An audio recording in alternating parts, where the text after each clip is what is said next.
Let's go. The True Monster. What? I'm not going to read in an accent. I was going to, but I'm not going to. I thought about it for 2 seconds and I was just like, nah. Actually, I might do it. But she has an Australian accent. It's not a British accent.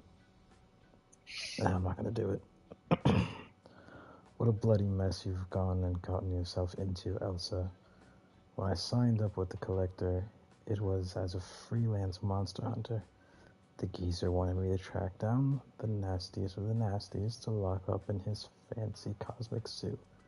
Seemed like an easy gig for a girl who spent the last chunk of her nigh immortal life traveling her collapsed timeline, fending off unspeakable horrors, and mapping out what was left of a broken world.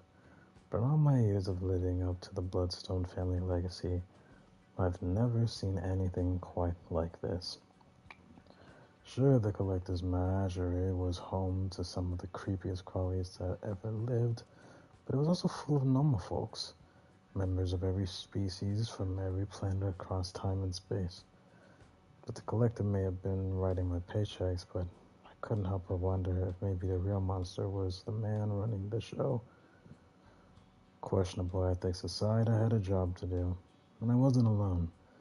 That might sound like a good thing, but somehow I'd been saddled with the worst possible partner I could have ever imagined. Wade Wilson, aka Deadpool. The only mercenary I know who's got more jokes than bullets. Not exactly my type of bloke. And if I didn't despise him enough already, it turns out he was the one who had been rounding up innocent beings while I was busy gathering the goals. When Wade told me that the Collector was making his captives fight each other for sport, my blood began to boil. I was almost ready to hang up my shotgun, but then the alarm started blaring. 2 mutants from back home on Earth had apparently run off with one of the new boss's most valuable possessions. Served them right, if I'm being honest. The Collector ordered Deadpool to track them down, fully aware that my contract implicitly stated that I hunted monsters only. He also knew that Wade would gladly betray anyone for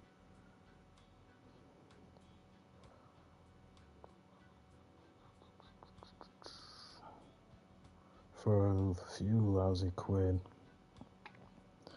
But who my so-called partner betrayed next surprised even me.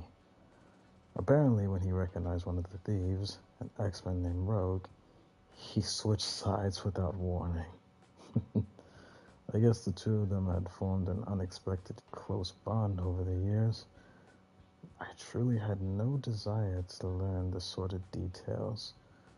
To cover his friend's tracks, Poole started smashing display cases, releasing dangerous creatures to buy precious time for her to escape and keep me off their trail. See, despite appearances to the contrary, Wade isn't stupid. He realized that the Collector would find a loophole to send me after them. I may not have been willing to harm the mutants, but our boss could force me to retrieve the contract they stole. However, now there were monsters running loose through his massive museum. Wade counted on the fact that the Collector would want to minimize the damage to his gallery, and that I wouldn't let some innocent alien get eaten by a dinosaur or infected by a brood queen because I was chasing after some worthless scrap of paper. Clever lad. So here I am, locked, loaded, and risking my life again. Things are about to get real messy. All I can hope is that when this is all over, Deadpool is still here, and that I have one shell left for him.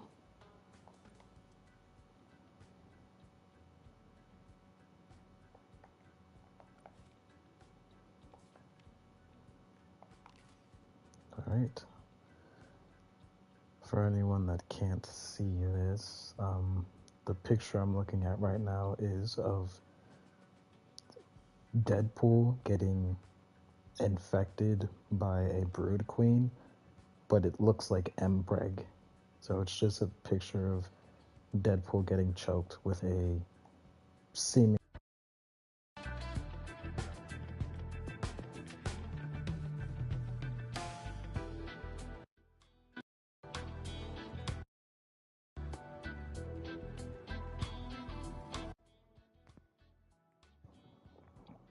The Ballad of Wade Wilson.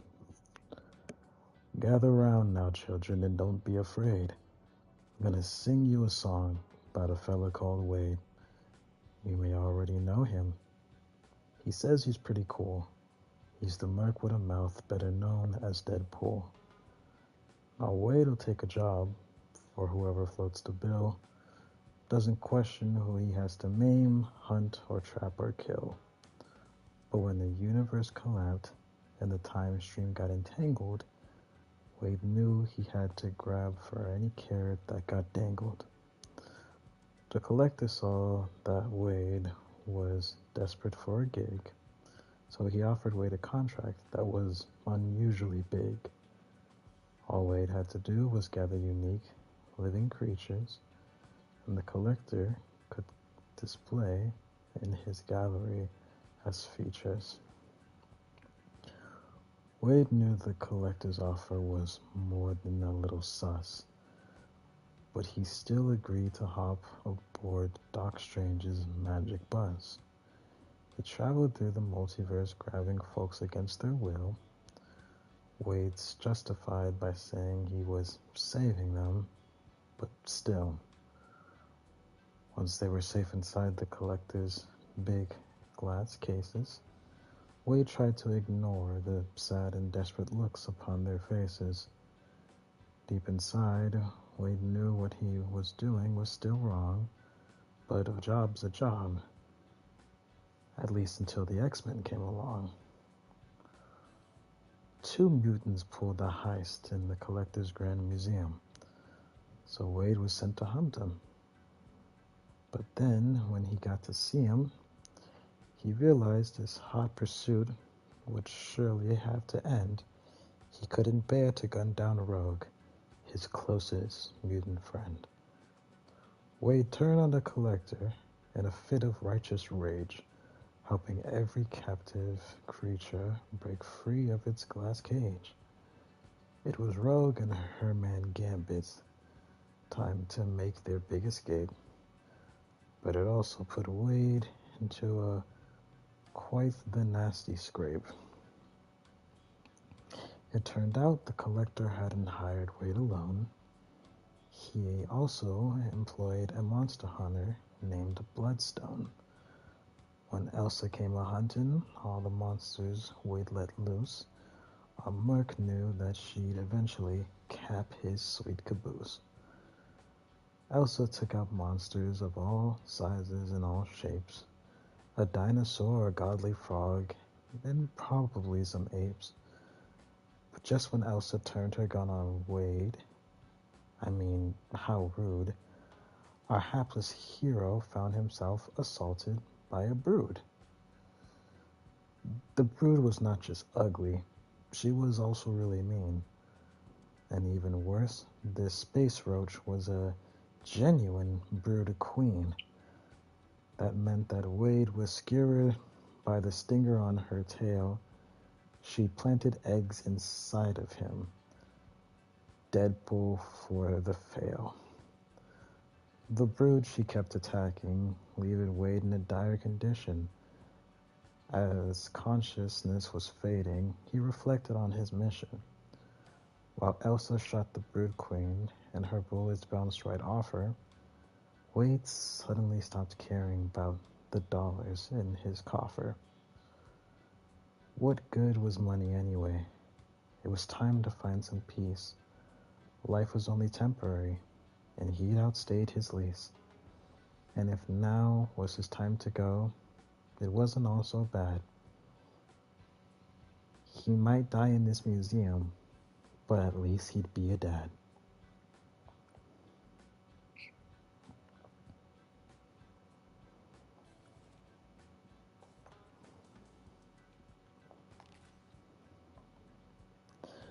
The New Marauders.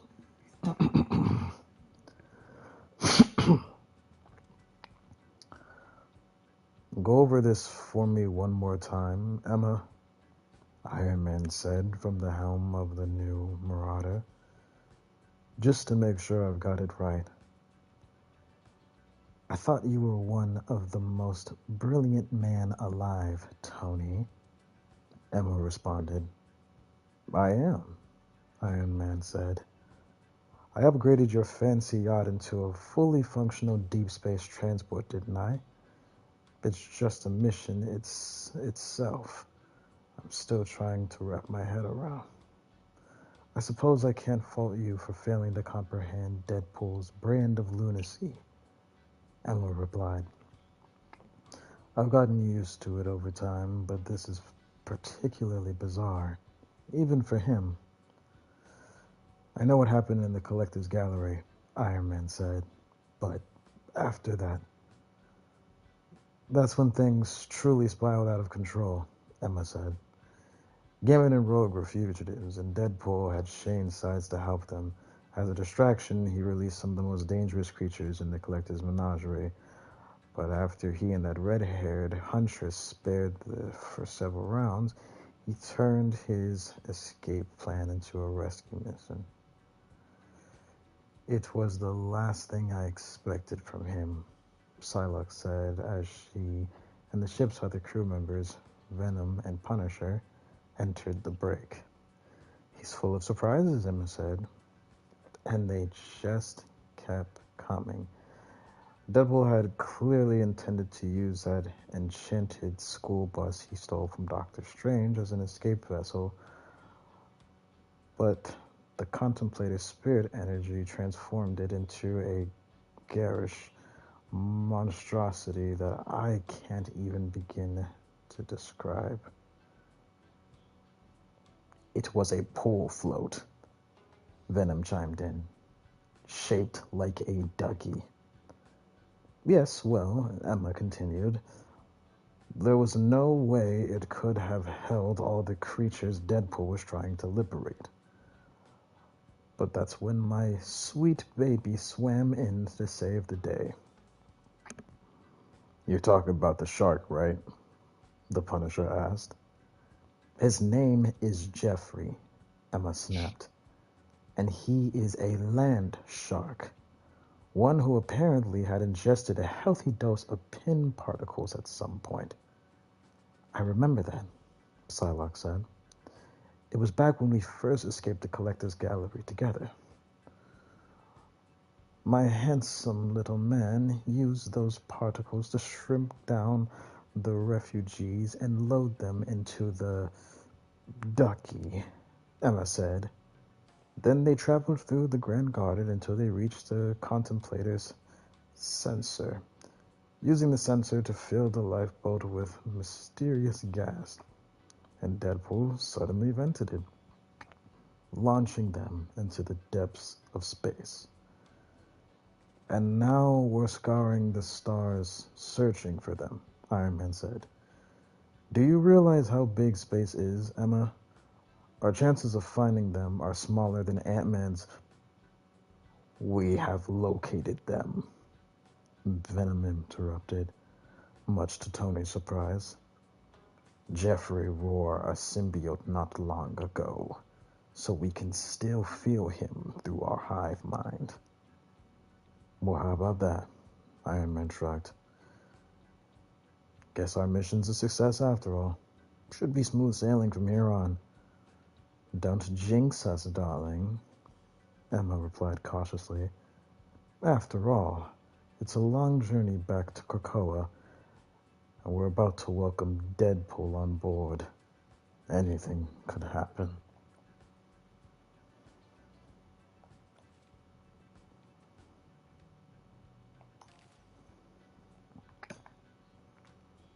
There and back again. We've been here before, Cher. Said our vows and celebrated our love. And then right on cue, our worlds fell to pieces. But even after we've gone, even after all we've gone through together since the first time I put a ring on that pretty little finger of yours. Well, tried to at least. There's still no doubt in my mind that I'd say I do a million more times. Not gonna lie though, for a minute there, I wasn't sure we'd get another chance to finish what we started. The Collector had us on the run.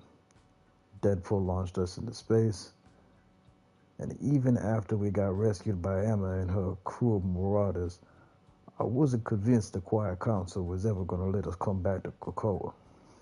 Not after Magneto told you back in the Grand Garden. He said you were a threat to our people, that your powers were out of control. But instead of running away from all of it, you took it as a challenge. You harnessed that power and proved him wrong, just like you proved so many people wrong about you so many times in your life. That's one of the things I love most about you, Anna Marie. You don't care what other people got to say. You follow your heart. And I'm the luckiest man alive that it led to you to me.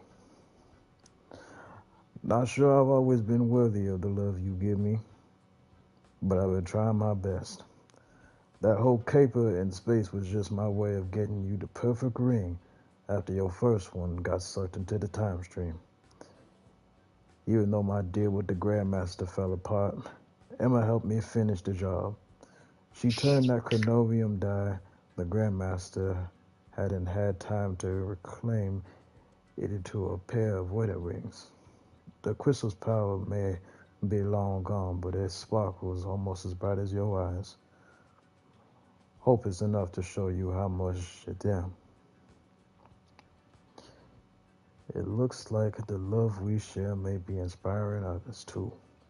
Just look at Stormy over there, finally opening up to give the Panther a chance.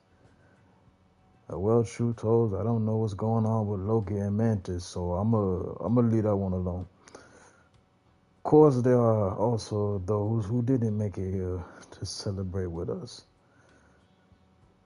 Folks like Scotty, who stood by us when this all started, and who ain't made it home yet.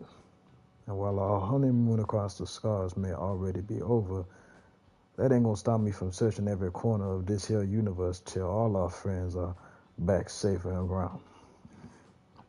Till then, let's raise a glass in their honor, cut the cake, and finally get our first official dance as a married couple, before Deadpool's new pals rip up the dance floor to shreds. Even if the universe does fall apart in the middle of it all, I ain't worried, 'cause I got you by my side, Madame LeBeau, now and forever.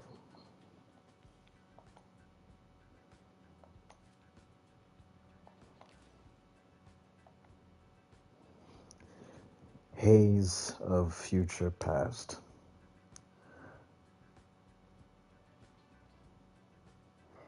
Every girl's got an idea in her head of the perfect wedding.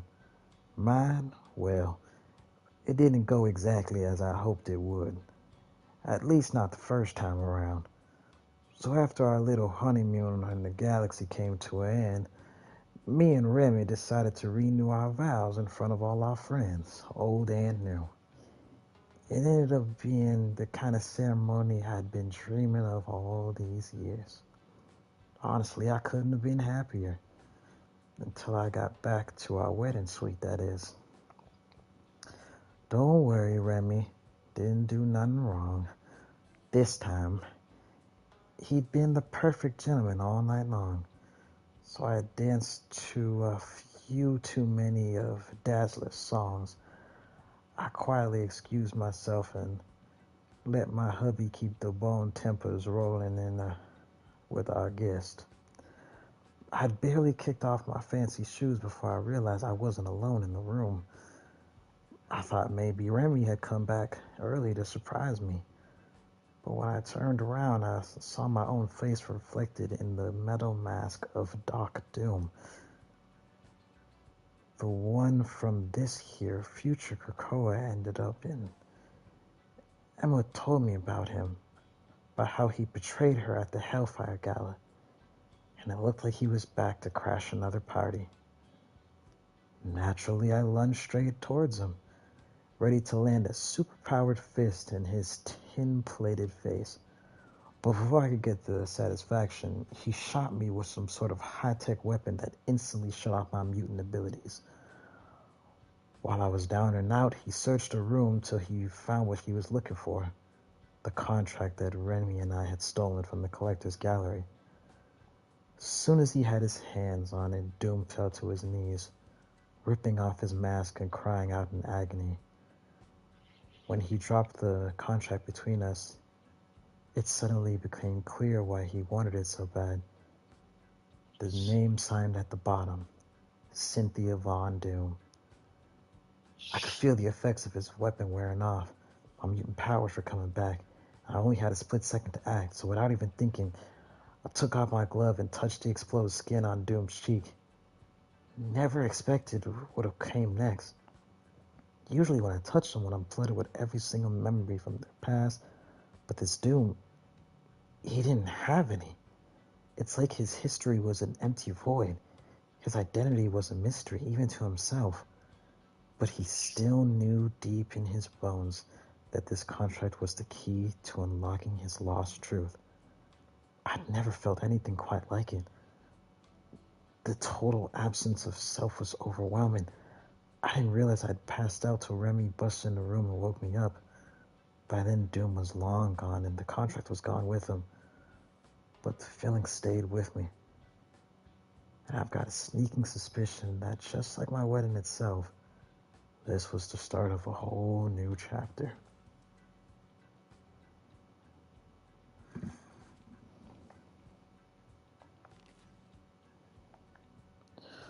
Monsters Take Manhattan.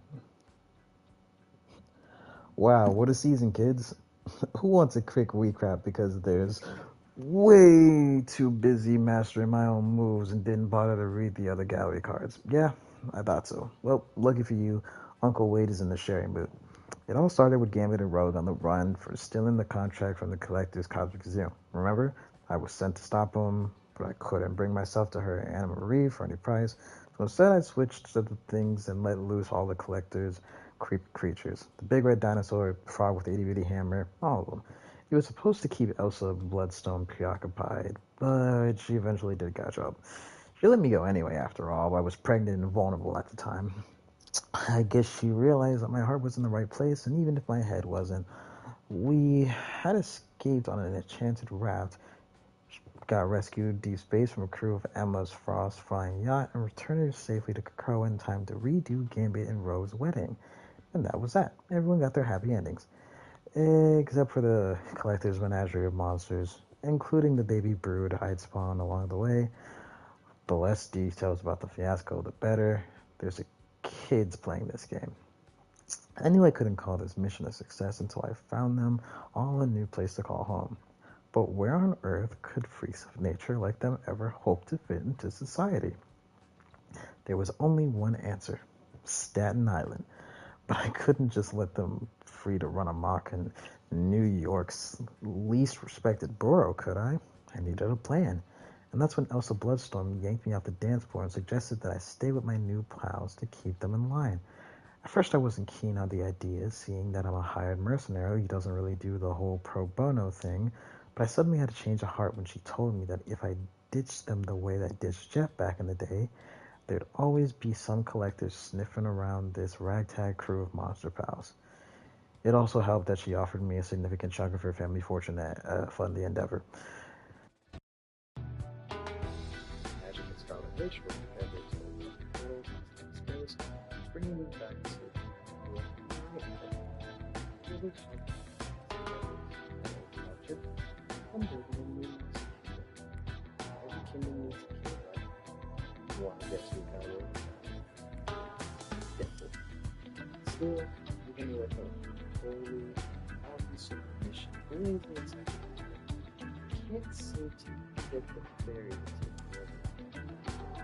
The Cosmic Rogue's in charge over the Cosmic Sea. It's a good thing for a lady as a way of showing